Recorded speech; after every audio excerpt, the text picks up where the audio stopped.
सबसे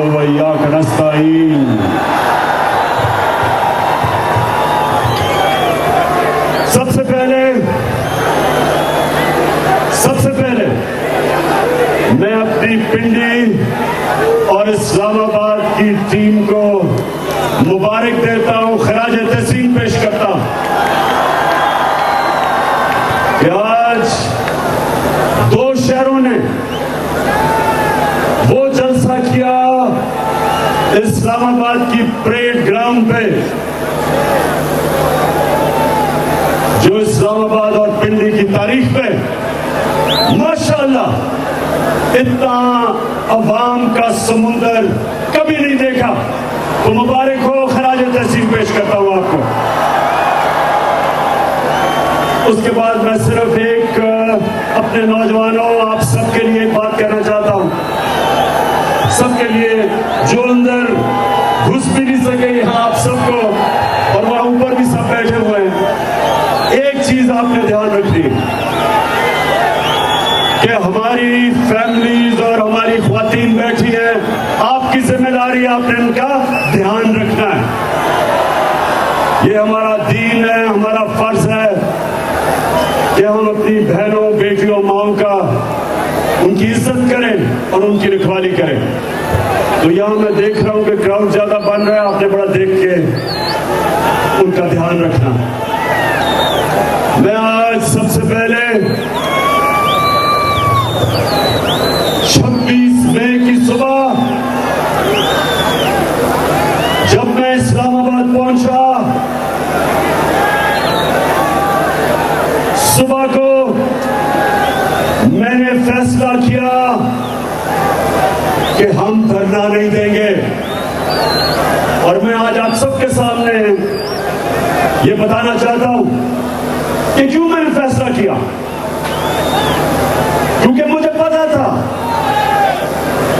कि उस दिन जिस तरह आज अवाम का समुंदर आया है, उस दिन शाम को अवाम का समुंदर में आना था।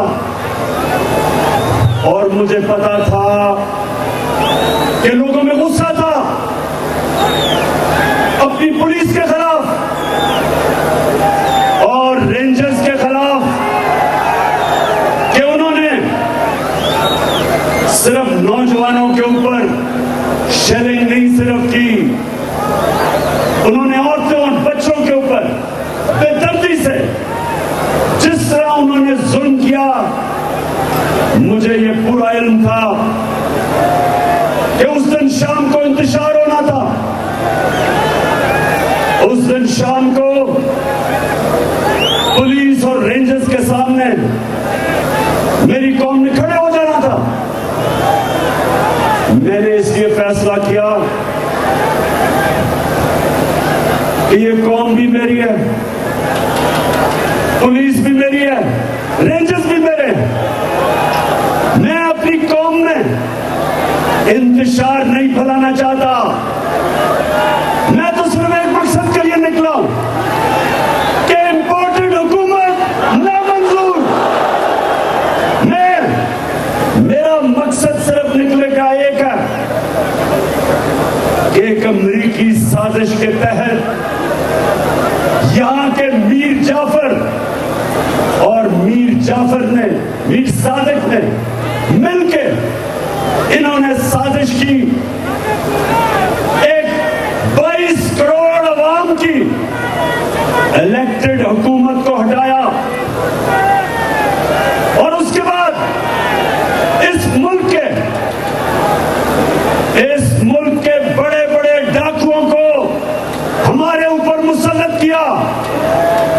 मैं तो सिर्फ एक वजह से निकला था कि मैं पैगाम देना चाहता था सबको, सारे इदारों को, कि कौम किधर खड़ी है, कौम क्या चाहती है और कौम किसी सूरत इन डाकुओं को तस्लीम नहीं करेगी। मैं तो इसलिए निकला था, मैं तो अपने मुल्क के इदारों के खिलाफ जंग लड़ने नहीं निकला, मैं अपने मुल्क का नुकसान कराने नहीं निकला था। तो ये सारे जो इंपोर्टेड हुकूमत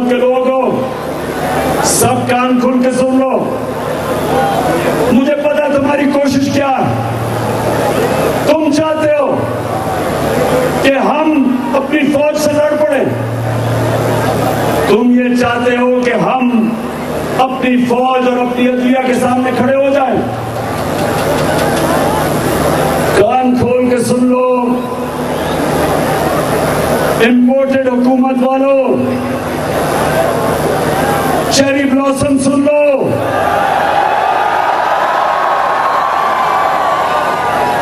आसिफ जरदारी मुल्क की बीमारी सुन लो,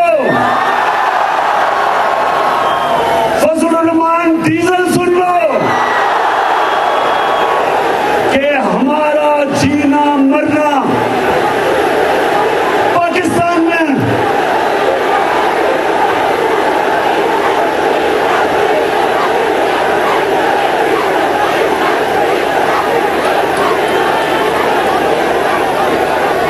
इमरान खान का कोई बाहर महलात, जायदादें, बिजनेस, कारोबार, इमरान खान का कुछ बाहर नहीं है। 20 साल बाहर कमाई की, सारा कुछ बेच के आज मेरा मरना जीना पाकिस्तान में। कभी मैंने नहीं ये सोचा कि बाहर का पासपोर्ट ले लूं। मैं जब 18 साल की उम्र से जब मुल्क से गया, कभी मेरे ज़हन में ये नहीं आया कि पाकिस्तान के अलावा मैं कहीं और रह सकता हूं। तो मैं ये इंपोर्टेड हुकूमत को पैगाम देना चाहता हूं, क्योंकि तुम लोगों का जीना मरना पाकिस्तान नहीं। नवाज शरीफ जैसे ही उसका इत्तेफाक शुरू होता है मुल्क से बाहर भाग जाता है।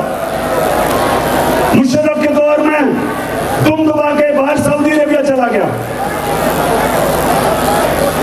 उसके बाद वापस आया, मुल्क को लूटा, फिर जब उसके केस शुरू हुए फिर वापस भाग गया, और अब फिर एनआरओ की इंतजार कर रहा वापस आने के लिए। आसिफ जरदारी कितने साल बाहर रहा, इनकी जायदादें, पैसा जो इधर से लूटा वो बाहर है, इनको कोई फर्क नहीं पड़ता। इनको कोई फर्क नहीं पड़ता अगर पाकिस्तान नीचे जाता है, अगर रुपया गिरता है, इनके डॉलरों में पैसे हैं, इनकी दौलत में इजाफा होता है। अगर ये मुल्क नीचे जाता है इनको कोई फर्क नहीं पड़ता, क्योंकि ये तो फिर बाहर जा सकते हैं। नवाज शरीफ के तो बेटे बाहर हैं, बरतानिया का पासपोर्ट लिया हुआ है, कहते हम पाकिस्तान के शहरी नहीं। जरदारी जब प्रेसिडेंट था 50 दफा दुबई निजी दौरों पे गया, नवाज शरीफ 22 दफा लंदन निजी दौरों पे गया, तो इनको कोई फर्क नहीं पड़ता। ये वो लोग हैं, ये सुने मेरे पाकिस्तानियों, ये गौर से सुने। ये जब इक़्तिदार में था जरदारी, इसने नकानी के जरिए अमरीकी सिपा सलार को मैसेज दी, क्या पैगाम दिया कि अमरीकनों को कहा कि मुझे जरदारी को पाकिस्तान की फौज से बचा लो। प्रेसिडेंट होते हुए, पाकिस्तानियों प्रेसिडेंट होते हुए अमरीकनों को कहता है कि मुझे पाकिस्तानी फौज से बचा लो।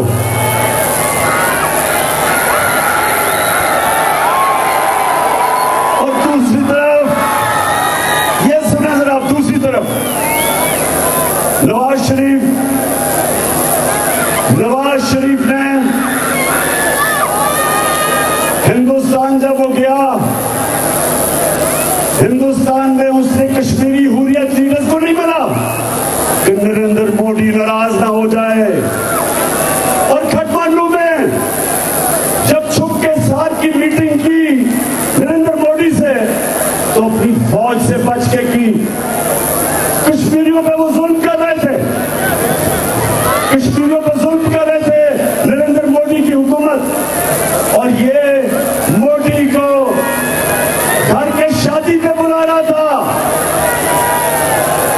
तो हमें पाकिस्तानियों, हम जानते हैं इनका कोई फिक्र नहीं पड़ता अगर पाकिस्तान नीचे जाता है। इसलिए जब मैंने फैसला किया कि मैं धरना नहीं दूंगा, वो इसलिए किया कि हमारा जीना मरना पाकिस्तान में, हमारी फौज, हमें जरूरत है ताकतवर फौज की, इस मुल्क की जरूरत है। और हमें पुलिस, अगर पुलिस ने जो जुल्म किया, वो सारी पुलिस ऐसी नहीं है, और इसके ऊपर मैं बाद में बात करूंगा।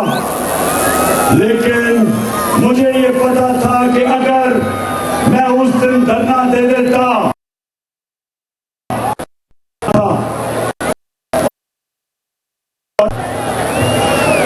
लेकिन पाकिस्तानियों, आज नौजवानों, खास तौर पे आज आपने बात सुनी, मैंने इसलिए आज आप सबको यह दावत दी कि मैं ये साबित करना चाहता था कि अगर ये 25 को जुल्म ना करते, पुलिस छापे ना मारती, टीयर गैसिंग ना करती, रास्ते ना रोकती, तो इसी तरह अवाम का समुंदर आना था इस्लामाबाद। और अवाम के समुंदर ने सिर्फ एक चीज कहनी थी, उन्होंने सिर्फ एक नारा लगाना था, इंपोर्टेड हुकूमत नामंजूर। क्योंकि कौम ना ये अमेरिका की साजिश तस्लीम करती है, और ना इन डाकुओं को जो 30 साल इस मुल्क का पैसा लूट रहे हैं, ना उनको तस्लीम करती है। और हम सबको अपने सारे मुल्क के इदारों को पैगाम देना चाहते थे, पुरअमन एहतजाज करके, जो हमारा हक है, इन्होंने हमें वो एहतजाज नहीं करने दिया। और आज सारी कौम देख ले कि सिर्फ यहां नहीं हमारी कौम जमा, पेशावर में लोग जमा हुए हैं, आज लाहौर में 4 जगह पे जमा हुए हैं, कराची में, मुल्तान में, पाकिस्तान में हमारी कौम निकली हुई है। और आपको, इदारों को एक पैगाम दे रही है कि पुरअमन एहतजाज आपको एक पैगाम दे रहा है। अभी भी वक्त है कि इन चोरों से इस मुल्क को बचा लो, कि हम सब के हाथ से गेम ना निकल जाए। चाहो भी नहीं तो नहीं रोक सकोगे। और तो पाकिस्तानियों, दूसरी चीज मैं आज कहने आया था, देखिए पाकिस्तानियों, लाहौर से मेरी बात सुनना, क्योंकि मैं पाकिस्तान के साथ पड़ा हुआ हूं। मेरे माँ बाप एक गुलाम मुल्क में पैदा हुए थे, हिंदुस्तान में अंग्रेजों की गुलामी थी। हमेशा उन्होंने मुझे बताया कि तुम कितने खुशकिस्मत हो कि तुम एक आजाद मुल्क में पैदा हुए। तो मेरे नौजवानों, सबसे पहले मुझे आपको ये समझाना है कि क्यों हमें आजादी चाहिए थी अंग्रेज से, क्यों कायदे आजम ने क्यों जद्दोजहद की थी एक आजाद मुल्क के लिए। क्योंकि अंग्रेज के जमाने में तो बेहतर कानून चलता था, निजाम बेहतर चलता था। हमारे बड़े बताते हैं चोरी कम थी, कानून की बालादस्ती थी, बेहतर थी। तो क्यों हमने आजादी मांगी?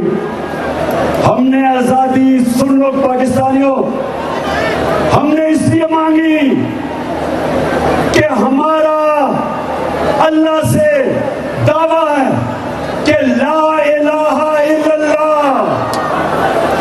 ये हमारा अल्लाह से दावा है कि अल्लाह, तेरे सिवा हम किसी के सामने नहीं सर झुका जो शाहीन, इकबाल का शाहीन क्या था? इकबाल का शाहीन था जो जंजीरें तोड़ के ऊपर चला जाता था, पर राज ऊपर थी। कोई कौम, कोई गुलाम कौम बड़े काम नहीं कर सकती। गुलाम कौम अच्छे गुलाम रहते, सिर्फ आजाद कौमें बड़ा काम, बड़ा नाम बनाती है। और हमारा जो पाकिस्तान बना था, करारदाद मकासद में हमने कहा था कि हम एक इस्लामी फलाई रियासत बनाएंगे, दुनिया को मिसाल देंगे कि इस्लाम क्या होता है। इलामा इकबाल ने अपनी शायरी से बताया, जगाया एक गुलाम मुसलमानों को कि तुम कभी शाहीन नहीं बन सकते जब तक तुम्हारे गुलामी की जंजीरें जमीन पर रखती हैं आपको। अल्लाह कुरान में कहता है कि मैंने तुम्हें अपनी सबसे अजीम मखलूक बनाया है, अशरफुल मखलूकात। और जब इंसान परवाज करता है, फरिश्तों से ऊपर चला जाता है। शैतान को कहा कि आदम के सामने झुको, क्योंकि इसमें बड़ी सलाहियतें हैं। लेकिन कुरान ये भी कहती है कि जब एक इंसान गिरता है तो जानवरों से भी नीचे चला जाता है। मौलाना रूमी ने जो कहा कि जब अल्लाह ने तुम्हें पार दिए, क्यों चूंटियों की तरह रींग रहे हो जमीन पे, तो ला इलाहा इल्लल्लाह जंजीरें तोड़ देता है, इंसान को ऊपर ले जाता है, छोटे इंसान को बड़ा इंसान बना देता है, इंसान में गैरत दे देता है। इंसान में गैरत आ जाती है जब वो कहता है कि अल्लाह तेरे सिवा मैं किसी के सामने नहीं झुकूंगा। तो इसलिए बना था पाकिस्तान। हम अंग्रेज की गुलामी से आजादी चाहते थे, लेकिन कायदे आजम ने कहा कि हम ये नहीं चाहते कि अंग्रेज की गुलामी के बाद हिंदुओं की गुलामी करें, इसलिए पाकिस्तान बना था। लेकिन आज हम ना हिंदुओं की गुलामी कर रहे हैं ना अंग्रेज की।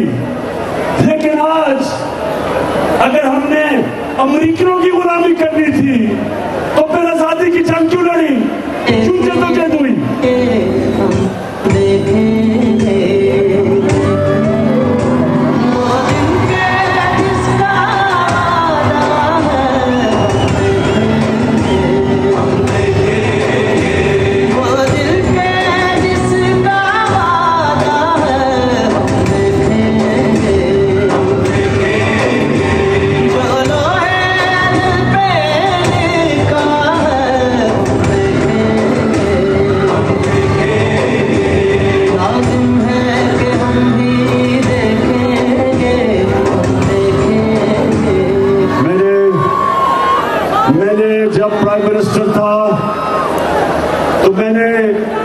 फैसला किया था कि हम नबी सल्लल्लाहु अलैहि वसल्लम की सीरत स्कूलों में बच्चों को पढ़ाएंगे।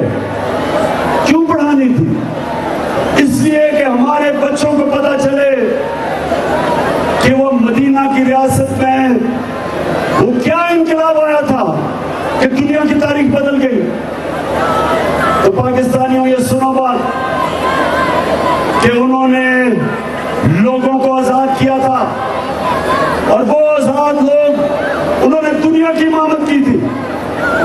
तो हम जो आज पाकिस्तान में हम जो निकले हुए हैं, हम सिर्फ पैगाम ये पहुंचाना चाहते हैं कि ये अमेरिकनों के गुलामों को, इन चोरों को ये कौम कभी तस्लीम नहीं करेगी।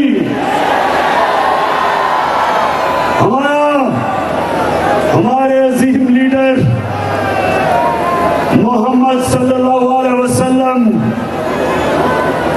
उन्होंने जब थोड़े से मुसलमान थे, 2 सुपर पावर थी, उन्होंने एक खत लिखा। एक सुपर पावर को रोमन एम्पायर को दूसरा जो पर्शियन एम्पायर था उन्होंने पैगाम दिया, ये नहीं कहा कि हमें इमदाद चाहिए, उन्होंने कहा कि मैं अल्लाह का पैगाम लेके आया हूं, अगर तुम इस पैगाम पे चलोगे अपनी बेहतरी के लिए, नहीं चलोगे तुम्हारी बर्बादी है। और ये 628 और 629 को 2 खत लिखे थे उन्होंने, और वो 10 साल के बाद दोनों सुपर पावर घुटने टेक गई थी। ये तारीख का हिस्सा। लेकिन मैं आज चाहता हूं फैसल, वो जरा वीडियो चलाओ कि जो आज कल के हमारे हुक्मरान हैं वो क्या कहते हैं, हम अपने नबी की उम्मत है, ला इलाहा इल्लल्लाह। अब ये जरा सुने। जब मैं आया हूँ तो आप समझेंगे शायद ये मांगने आया है, मैं मांग नहीं आया, लेकिन मजबूरी है।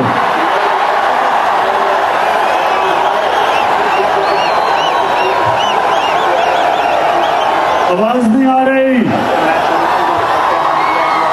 आवाज नहीं आ रही।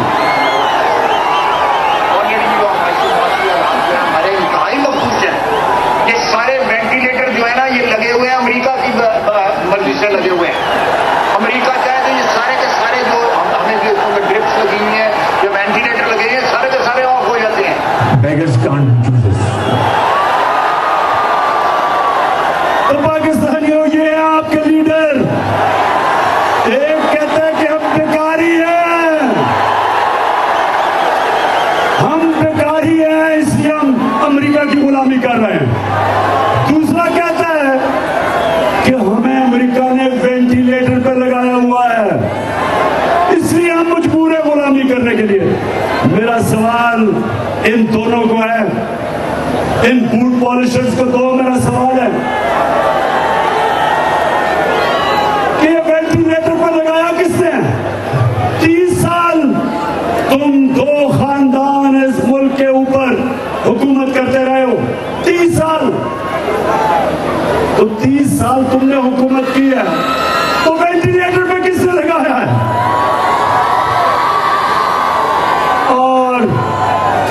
और हमारा क्राइम मिनिस्टर कहता है कि हम तो बेकारी हैं।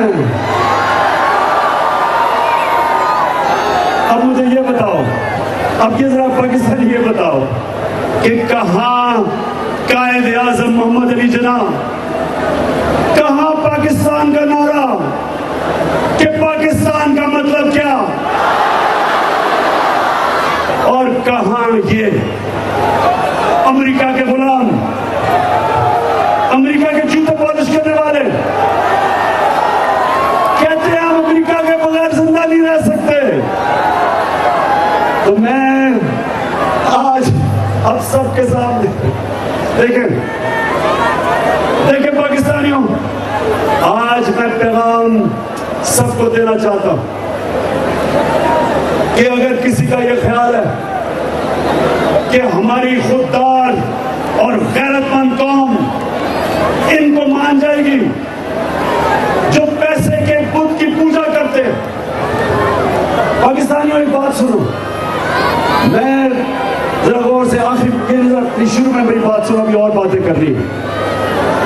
मैं जब इस दुनिया से जाऊंगा, मैं अपने अल्लाह से, अल्लाह के सामने जब जाऊंगा तो मैं सिर्फ एक चीज चाहता हूं कि मैं ये चाहता हूं कि जब मैं दुनिया से जाऊं तो मेरे जो नौजवान हैं, मेरी कौम, वो ला इलाहा इल्लल्लाह का मतलब समझ जाए। ला इलाहा इल्लल्लाह का मतलब, उसका ये मतलब है कि अल्लाह तेरे सिवा मैं किसी के सामने नहीं झुकता। इसको भी समझ जाओ। बुत सिर्फ मिट्टी के नहीं होते, ये नहीं कि मूर्ति एक बुत हो और उसकी सिर्फ पूजा करना शिर्क है।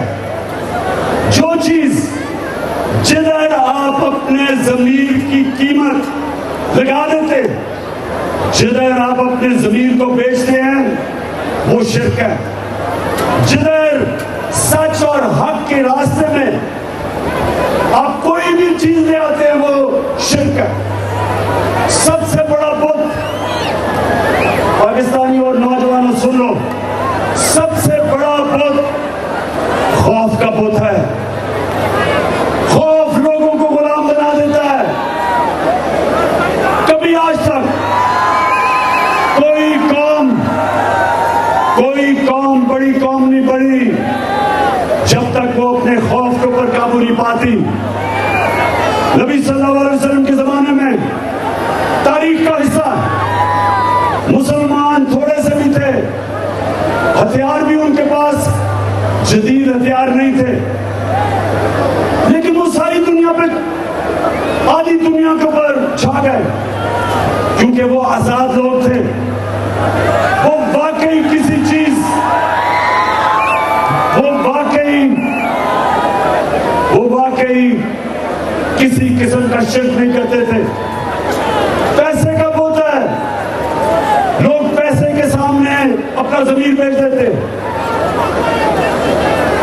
नौकरी, अपनी नौकरी बचाने के लिए अपना जमीर बेचते। वो जो पुलिस वाले और वो रेंजर्स जिन्होंने औरतों बच्चों के ऊपर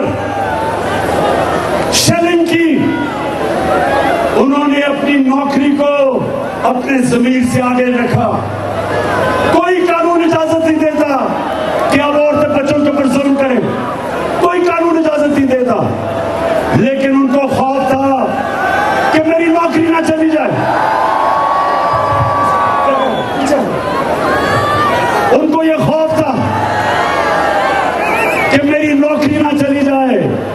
अपनी नौकरी बचाने के लिए वो अपना ज़मीर का बेचते हैं। नौजवानों, जिस दिन आप ला इलाहा इल्लल्लाह का मतलब समझ गए, आपकी परवाज ऊपर होनी शुरू हो जाएगी।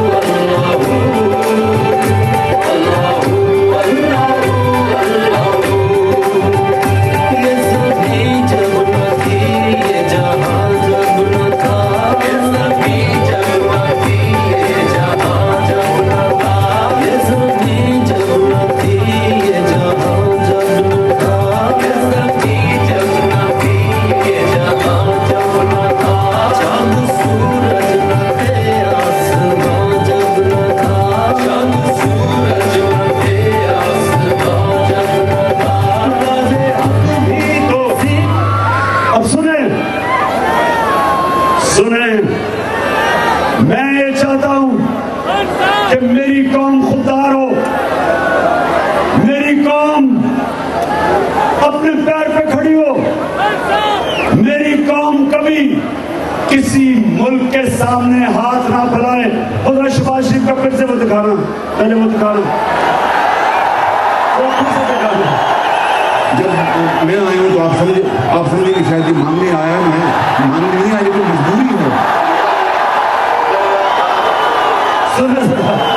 सुने मेरी बात, जब आपका प्राइम मिनिस्टर इस तरह हाथ फैलाता है तो ये सारी कौम को जलील करता है। सारी कौम को, हर पासपोर्ट की कहीं दुनिया में इज्जत नहीं है जब एक कौम खुद ही प्राइम मिनिस्टर कहता है हम तो बेकारी हैं।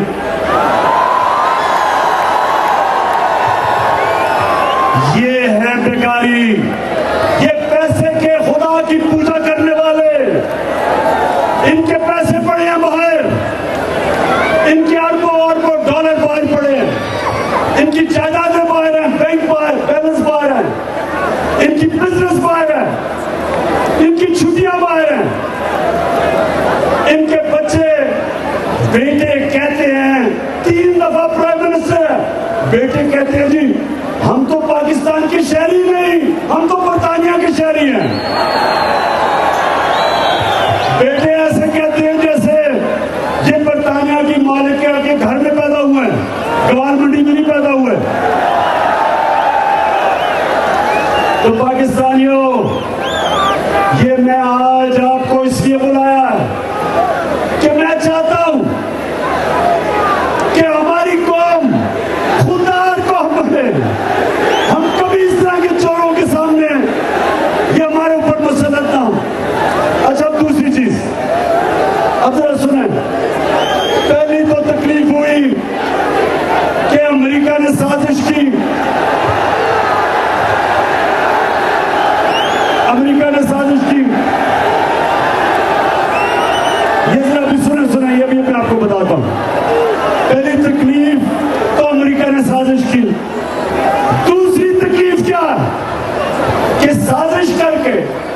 इस कौम की इतनी बड़ी तौहीन की कि इस मुल्क के बड़े बड़े डाकुओं को हमारे ऊपर मुसल्लत किया।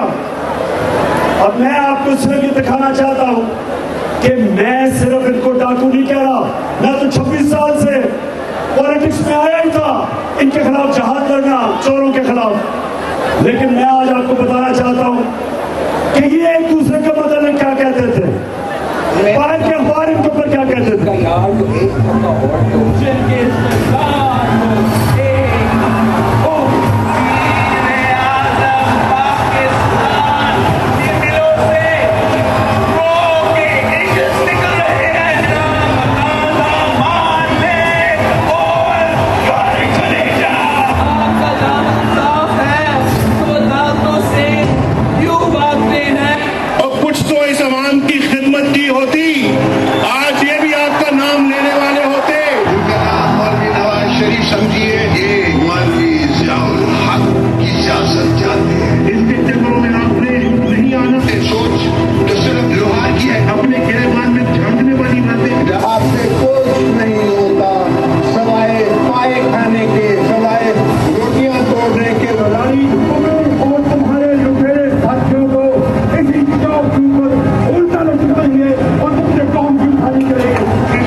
बल्कि मैंने ये तो आपने पाकिस्तानी देखे, बाहर के अखबारों में, बाहर की किताबों के अंदर दोनों की चोरियां लिखी हुई हैं। इनके ऊपर बीबीसी की चोरी की फिल्म बनी हुई है। तो मेरा आज पाकिस्तान के इदारों से सवाल है कि कैसे आपने इन डाकुओं को हमारे ऊपर मुसल्लत होने दिया। In the 80s, the Sharif family business, called the Ittifaq Group, grew from humble origins to become one of the country's largest enterprises. Though some of the Sharif family mills are now almost derelict, at the start of the 90s, they prospered, with methods that were as farcical as they were illegal. What Malik investigated and put before the court were allegations that the family, having moved money out of Pakistan in the good times, were now bringing it back when they needed it. ये जरा बाहर के अखबारों में देख लें कि paint house pirates का मतलब डाकू। ये देखें, सो ये बाहर के अखबारों में इनकी चोरियां, बाहर की किताबों के अंदर इनकी चोरियां के ऊपर लिखा हुआ है। ये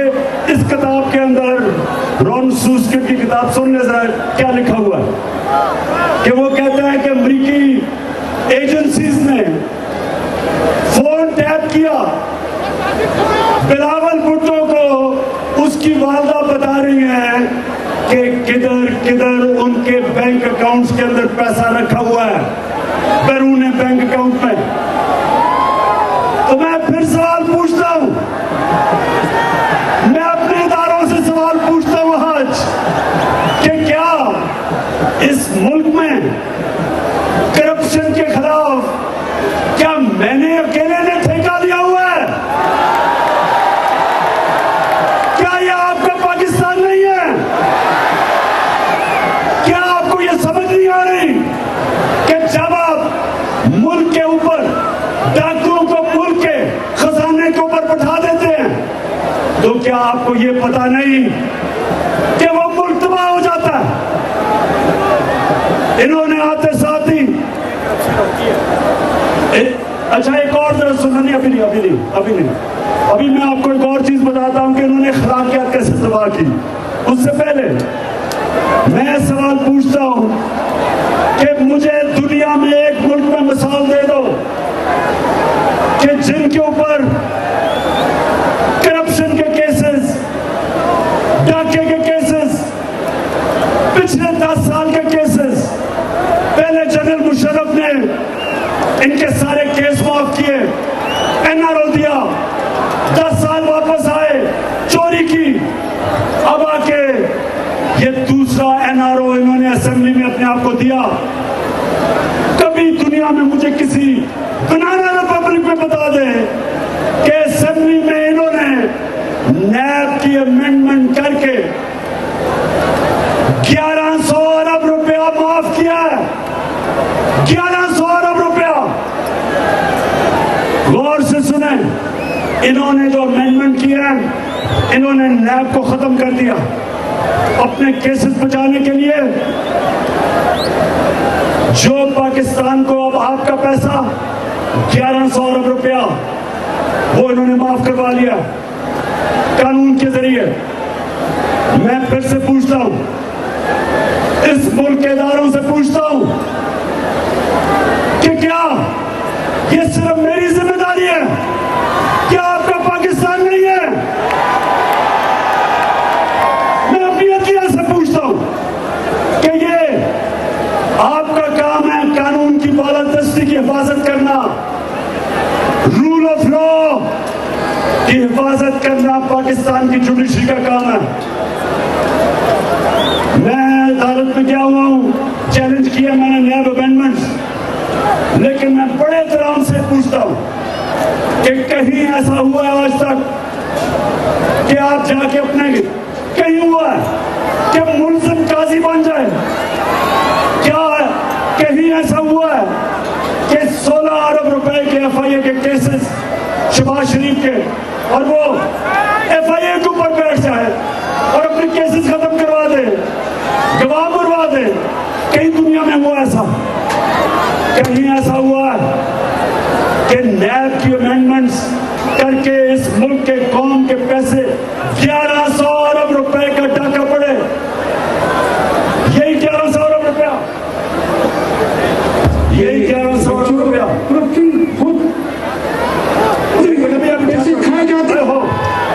ठहर जाओ इसको। 1100 अरब रुपया, अगर ये इससे आधा भी पैसा हम सब्सिडीज दे दें, हम बिजली कम कर सकते हैं, हम गैस की कीमत कम कर सकते हैं, हम पेट्रोल की कीमत कम कर सकते हैं और फजलुर रहमान की भी कीमत कम कर सकते हैं।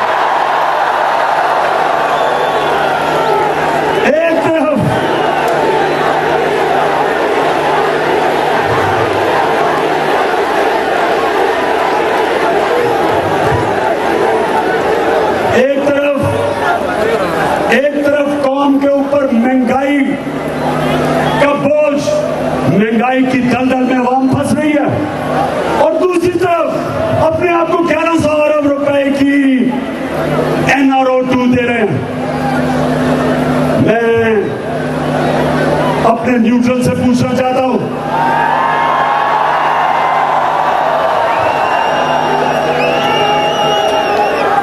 सुने जरा,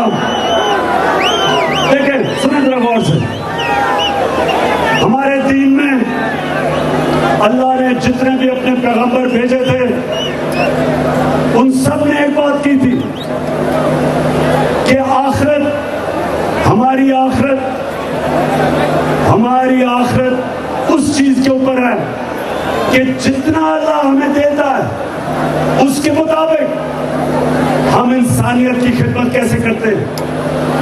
जो भी अल्लाह का दीन है, हमारा दीन,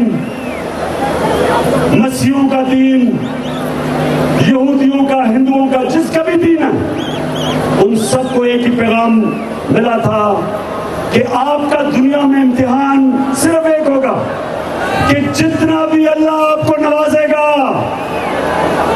उससे आप इंसानियत के लिए क्या करते हैं। इमरान खान से जब अपने अल्लाह रब के सामने खड़ा होऊंगा, वो कहेगा मैंने तुम्हें इतनी शोहरत दी, खेलों की ग्राउंड में इतनी शोहरत दी, बताओ तुमने उस शोहरत से इंसानियों का क्या खिदमत की। उसी तरह जो अदलिया है, जजेस से अल्लाह पूछेगा कि मैंने तुम्हें इतना बड़ा मुकाम दिया मेरी जमीन पे इंसाफ कायम करने के लिए, बताओ आपने मेरी जमीन पे इंसाफ कायम किया या नहीं। क्या आपने कमजोर को ताकतवर से तहफ़्फ़ुज़ दिया या नहीं। क्या आप ताकतवर को कानून के नीचे लेके आए या नहीं। वो पूछेंगे आपसे कि मेरे नबी सल्लल्लाहु अलैहि वसल्लम ने तकरीबन 1500 साल पहले कहा था कि वो कौम तबाह हो जाती है जिधर छोटा चोर जेल में जाता है और बड़ा डाकू एनआरओ ले लेता है, वो कौम तबाह हो जाती है। ये 1500 साल पहले मेरे नबी ने कह दिया था। तो क्या आज मेरी अदलिया से अल्लाह नहीं पूछेगा कि यह बेचारे जेलों के अंदर छोटे छोटे लोग जेलों में पड़े हैं, बैंस चोर, मोटरसाइकिल चोर, वो तो जेलों में हैं। तो जिन्होंने इस मुल्क को लूटा, आपने कैसे उनको एनआरओ 2 लेने दिया।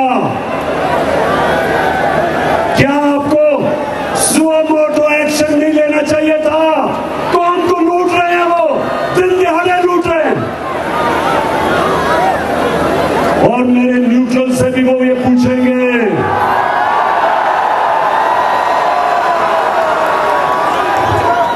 अल्लाह कहेगा कि न्यूट्रल्स, बड़ी अच्छी बात आपने की कि आप आपसे न्यूट्रल रहना चाहते हैं, बहुत अच्छी बात की आपने, लेकिन ताकत आपके पास है, ताकत तो आपके पास है। कैसे आपने इन चोरों को मुल्क के ऊपर मुसल्लत होने दिया।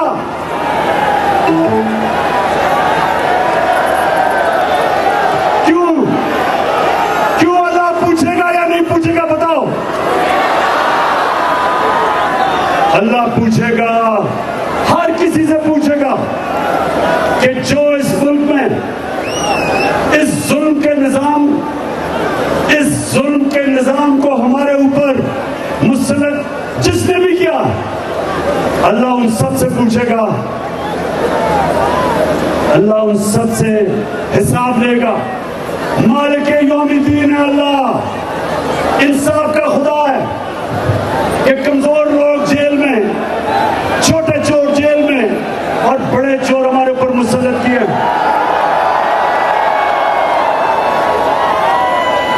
अच्छा, एक और कि अल्लाह का हुक्म है अमर बिल मारूफ, उसका हुक्म हम सबको है कि तुमने अच्छाई के साथ खड़े होना है, राय हक पे खड़े होना है और तुमने बुराई और बदी के खिलाफ जहाद करनी है। अल्लाह का हुक्म है कि तुम्हें इजाजत ही नहीं न्यूट्रल होने की। अच्छाई और बुराई के बीच में आपने फैसला करना है। तो जो आज ऊपर लोग बैठे हुए हैं, सबसे बड़ा जुल्म चोरी के अलावा वो इस मुल्क की अखलाकियत तबाह कर रहे हैं, अच्छे बुरे की तमीज खत्म कर रहे हैं। मैं आपको चाहता हूं कि वो आप दिखाएं उनको जरा। बच्चों, करप्शन होती है, पैसे खाए जाते हैं, ये रीत पढ़ने दें, इस रीत को मजबूत होने दें, यही पाकिस्तान का मुकद्दर कामयाब करेगा।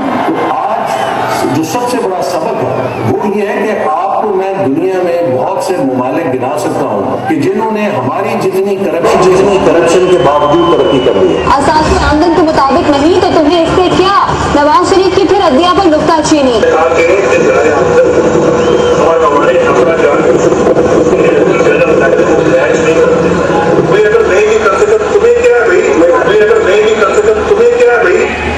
यानी कि 3 दफा प्राइम मिनिस्टर रह चुका कहता है कि अगर मेरे एहसास से मेरी आमदनी से ज्यादा है क्या, तो मेरे पाकिस्तानियों ये सिर्फ पैसे की चोरी नहीं, ये इस मुल्क की अखलाकियात, हमारी अखलाकियात तबाह कर रहे हैं। और जब एक मुल्क की अखलाकियात तबाह होती है, मुल्क तबाह हो जाता है। तो मैं आज नौजवानों सुनो जरा मेरी बात। अब मैं आप सबसे एक बात पूछता हूं कि क्या ये इंपोर्टेड सेटअप, क्या ये पाकिस्तान के ऊपर जो मुसल्लत किया गया, जरा आज हाथ खड़ा करके बताएं कि क्या आप इसके खिलाफ जद्दोजहद करेंगे? हाथ खड़ा करके बताएं। और मैं ये चाहता हूं, मेरे पाकिस्तानियों, आप पूरा मन जद्दोजहद के लिए तैयार हैं? फिर खड़े करके हाथ बढ़ाएं। मैं चाहता हूं ये सब देख लें, मेरे मुल्क के सारे लोग देख लें कि ये मुल्क इन चोरों को तस्लीम नहीं करने लगा। आप जो मर्जी कर लें, जिस तरह लोगों को डराया जा रहा है, मैं आज एयाज अमीर के ऊपर बात करना चाहता हूं। एयाज अमीर को मैं 35 साल से जानता हूं। मेरे उसने तनकीद की, मेरे मजाक उड़ाया उसने इन 35 सालों में, लेकिन मैंने हमेशा एयाज अमीर की इज्जत की, क्योंकि उसने कभी अपने ज़मीर का सौदा नहीं किया। वो एक सच्चा आदमी है, वो एक ऐसा दानिश्वर है जो एक कौम का असासा होता है, उसको कोई लिफाफा खरीद नहीं सकता। एयाज अमीर वो आदमी है जो अपनी पूरी कोशिश करता है अपनी लिखाई से कि किसी तरह मेरी कौम की इस्लाह हो जाए। तो जो उसे कल जिस तरह उसके ऊपर तशद्दुद किया गया, मैं आज इस प्लेटफॉर्म से एक तो इसकी सख्त मजम्मत करता हूं और मैं दूसरा आपको पैगाम देता हूं कि अगर किसी का ख्याल है कि लोगों को इस तरह खौफ दिलवा के आप इन चोरों को हमारे ऊपर मुसल्लत करेंगे, कभी इस गलतफहमी में ना रहना। जो भी ये समझ रहा है वो पाकिस्तानी कौम को नहीं जानता, बल्कि ये कौम और ज्यादा गुस्से में आएगी और इसका आखिर में मुल्क को नुकसान होगा। जो आज सहाफियों से हो रहा है, इमरान रियाज के ऊपर FIR काटी हुई है, साबिर शाकिर मुल्क से बाहर गया हुआ है, समी इब्राहिम के ऊपर FIR। यानी ये क्या इस मुल्क में क्या पैगाम दिया जा रहा है? क्या ये गद्दार हैं? ये वो लोग हैं जो सारी कौम जानती है कि अपने ज़मीर का सौदा नहीं करता। ये वो लोग हैं जो इस मुल्क की इस रात के लिए अपने कलम को इस्तेमाल करते हैं, अपनी आवाज को इस्तेमाल करते हैं। तो मैं अपने इदारों को पैगाम देना चाहता हूं कि ये जो हुकूमत कोशिश कर रही है, इससे ये रुकने नहीं लगा। हम सबके ऊपर FIR काटी हुई है। मेरे ऊपर पार्टी के ऊपर दहशतगर्दी के केसेस हैं। इससे कोई डरने नहीं लगा। कौम ये खौफ का बुत तोड़ चुकी है। कौम पीछे नहीं हटने लगी। जो मर्जी आप करेंगे, मजीद मुल्क को और अंधेरे में धकेलते रहेंगे। हमारी माशत, मुझे यह बताएं नौजवानों, या जरा सुने पाकिस्तानियों, आपको पता है कि पाकिस्तान इकोनॉमिक सर्वे के मुताबिक हमारे आखिरी 2 सालों में पाकिस्तान की जो माशत थी वो 17 साल में सबसे बेहतरीन हमारी माशत की परफॉर्मेंस थी। सारा पाकिस्तान इकोनॉमिक सर्वे जो हुकूमत ने निकाला उसके मुताबिक हर चीज में, इंडस्ट्री में, ज़राअत में, एक्सपोर्ट्स में, टैक्स कलेक्शन में, रोजगार में, हर चीज में हमारी हुकूमत ऊपर जा रही थी। तो जब इन्होंने इसको ऊपर हमारे लेके आए, ये 2 महीने में जो इन्होंने हमारी माशत का हाल किया, आज हमारी माशत नीचे और महंगाई ऊपर। सारी कौम को कहा कि जनाब महंगाई की वजह से ये हुकूमत को जाना चाहिए। हमने जब थोड़ी सी कहा कि ये आलमी महंगाई की वजह से हमें तेल की कीमत ऊपर करनी पड़ रही है, तो इन्होंने क्या कहा, जरा ये सुने। इन्होंने क्या कहा, ये सुने जरा।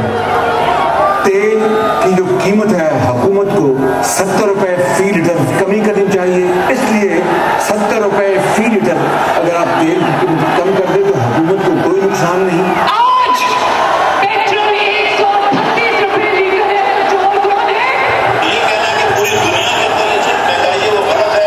इन्फ्लेशन होता है आपकी जब एनर्जी महंगी होती है, जब आप पेट्रोल महंगा करते हैं, जब आप बिजली महंगी करते हैं। 12 रुपए फी लीटर पेट्रोल की कीमत में इजाफा आवाम के लिए महंगाई की लहर लेकर आएगा।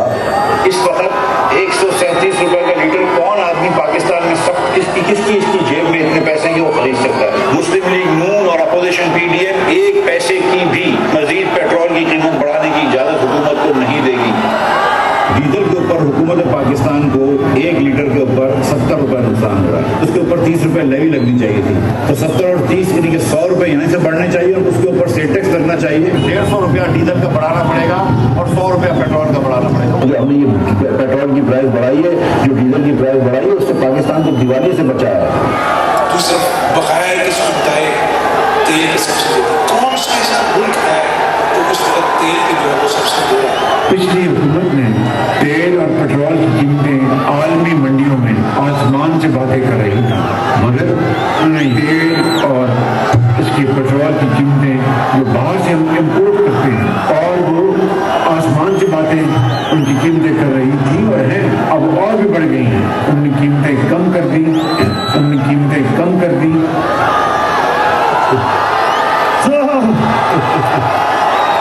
अल्लाह हक है, सच का खुदा है। पहले कह रहे थे कि जी बड़ा इन्होंने तेल 12 रुपए तेल बढ़ाया, तेल की कीमत बहुत ज्यादा महंगाई कर दी, और इक्तदार में आके कहते जी इन्होंने तो तेल की पेट्रोल की कीमत कम की हुई थी। पहले कह रहे थे कि मैं ये सिर्फ आपके सामने ये प्ले कर रहा हूं कि क्योंकि महंगाई इनका मसला नहीं था, महंगाई मसला नहीं था, इन्होंने अपनी चोरी बुझा ली थी, एनआरओ लेना था।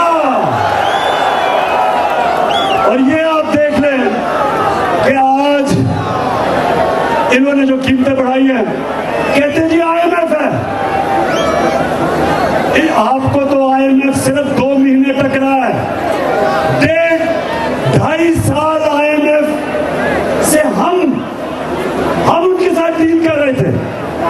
2.5 साल हम आईएमएफ के साथ थे, और उन्होंने जब हमें कीमतों का कहा तो आपके सामने अगर वो क्लिप है, हमने 10 रुपए कीमत कम की, हमने अपने लोगों को बचाया, और इन्होंने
सो पाकिस्तानियों, मैं अपनी तकरीर के एंड में पहुंच रहा हूं, तो मैं 3-4 बातें करूंगा आपसे। सबसे पहली बात ये देखें, हम भी IMF में थे। आलमी मंडी के अंदर कीमतें तब भी ऊपर थी, पिछली गर्मियों से ऊपर थी।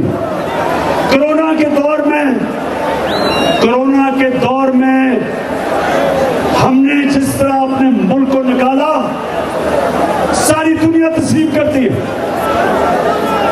अगर ये होते आज लोगों ने भूखा मरना था। अब मैं सिर्फ आपको दिखाना चाहता हूं कि जब मैं कोरोना में लॉकडाउन नहीं लगा रहा था तो इन्होंने हमें कितनी तनकीद की, और अगर ये होते तो क्या करते। जो बुरी तरीके से इलेक्टेड होता तो एक इंसान का जिंदगी का फिक्र करता। अभी उसको कोई फिक्र ही नहीं पड़ता कि पाकिस्तान के आवाम मरे तो सो मरे, बीमार हो तो सो बीमार हो। इस वक्त अगर हम लगाएंगे ना तो शायद हमें कर्फ्यू लगाना पड़ेगा, लॉकडाउन से काम चलने वाला नहीं। आज ही मार दे सबको, जो बच जाएंगे वो कम से कम इकोनॉमी का पहिया तो चलाएंगे ना, कब्रिस्तान तक नहीं चल है। अब इतने लोग इन्फेक्ट हो जाएंगे, आपने बाजारों की हालत देखी है, आपने मुख्तलिफ तस्वीर आप दिखा रहे हैं कि अब आप कर्फ्यू भी लगाएंगे तो अब ये रुकेगा नहीं। रिक्वेस्ट करके उनको समझा देंगे और ये दुकानें हम कल नहीं खोलने देंगे, और ये दुकानें हम कल नहीं खोलने देंगे। अगर पाकिस्तान के वो हालात होते जो इटली के हैं, जो फ्रांस के हैं, जो अमेरिका के, इंग्लैंड के हैं, मैं आज पूरा लॉकडाउन कर देता पाकिस्तान में। लेकिन हमारा मसला क्या है? 25% पाकिस्तानी गुर्बत की लकीर से नीचे हैं, जिसका मतलब वो 2 वक्त की रोटी नहीं खा सकते। आज अगर मैं पूरा लॉकडाउन करता हूं तो इसका मतलब क्या है? इस मेरे मुल्क के रिक्शा चलाने वाले, छाबड़ी वाले, रेडी वाले, टैक्सी वाले, छोटे दुकानदार, दिहाड़ी वाले, ये सारे घरों में बंद हो जाएंगे।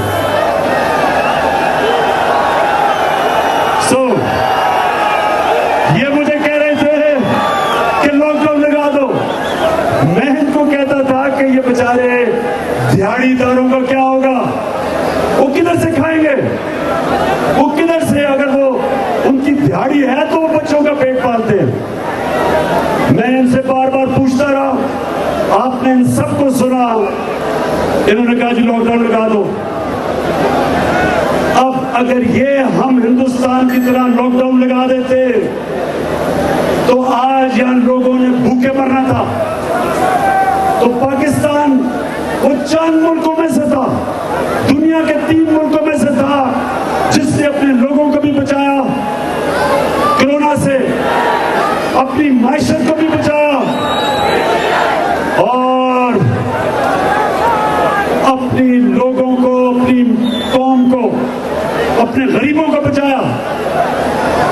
तो मैं आज इसलिए आपके सामने खड़ा हूं कि हम आज फख्र करते हैं कि 3.5 साल में जो हमने किया, मुश्किल वक्त निकाला, और आज इनको 2 महीने में देखें गवर्नमेंट ने क्या किया, क्योंकि इनका कभी भी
जैसे ही पोलिंग खत्म होती है उसके बीच में जब तक रिजल्ट आता है उसमें धांधली होती है। हमने इसलिए ईवीएम मशीन का कहा था कि जैसे ही इलेक्शन खत्म हो बटन दबाओ रिजल्ट आ जाए। ना इलेक्शन कमीशन ने आने दिया और इन्होंने पूरी तरह जमातों ने उसके खिलाफ पूरी मुहिम चलाई। तो दूसरी चीज, इन्होंने पुलिस का इस्तेमाल, FIRs काटनी है। इन्होंने पूरी कोशिश कर ली है कि किसी ना किसी तरह इनको मुसल्लत करें। तो मैं आखिर में ये सिर्फ ये कहना चाहता हूं कि जो मुल्क के ऊपर ये किया जा रहा है, जिस तरह इनको मुसल्लत किया जा रहा है, कोई दुश्मन भी ना करे हमारे से, कोई दुश्मन इस मुल्क पे इतना खतरा ना हो जो इनकी वजह से आज पाकिस्तान को है। तो मैं अपनी तकरीर खत्म करते हुए अपने पाकिस्तानियों को ये पैगाम देना चाहता हूं।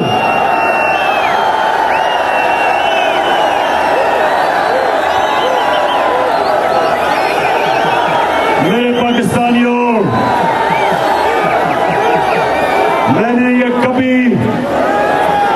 मैं कभी किसी की गुलामी नहीं मानी, मैं कभी किसी के सामने नहीं झुका।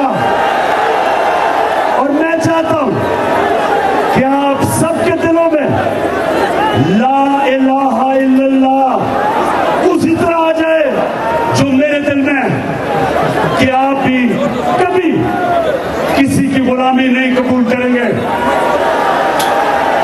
आप कभी किसी के सामने सर नहीं झुकाएंगे, आप एक गैरतमंद कौम बनेंगे।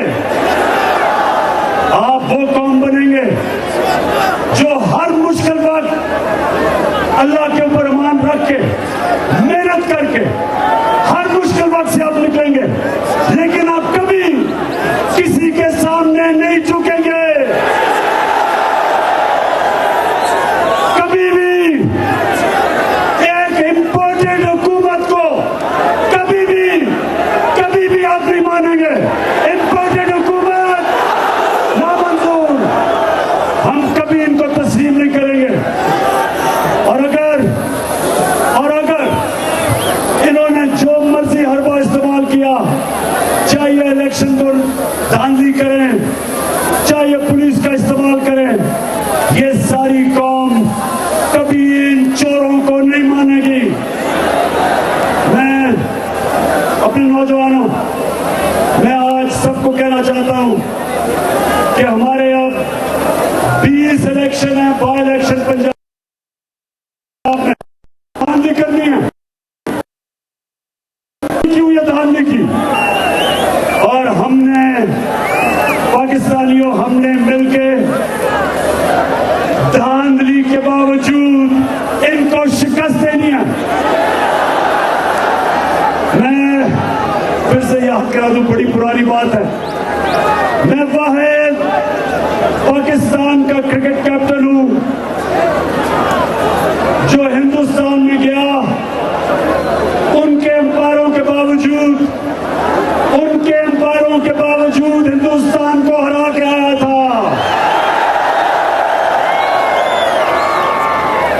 उसके अलावा ना कभी हिंदुस्तान पाकिस्तान में जीता हमारे अंपायरों के साथ, और ना हम कभी हिंदुस्तान में जीते उनके अंपायरों के साथ। सिर्फ एक दफा मैंने कप्तानी की हिंदुस्तान में, और वो वाहिद कप्तान हूं जो हिंदुस्तान से अंपायरों के बावजूद हिंदुस्तान से जीत के आया। अब मेरा सारी कौम तैयार हो जाए, ये जो इलेक्शन है पंजाब का, ये जो पंजाब का इलेक्शन है, ये सिर्फ और सिर्फ धांधली से जीतेंगे। अवाम सारी इनके खिलाफ है, ये बाहर निकलते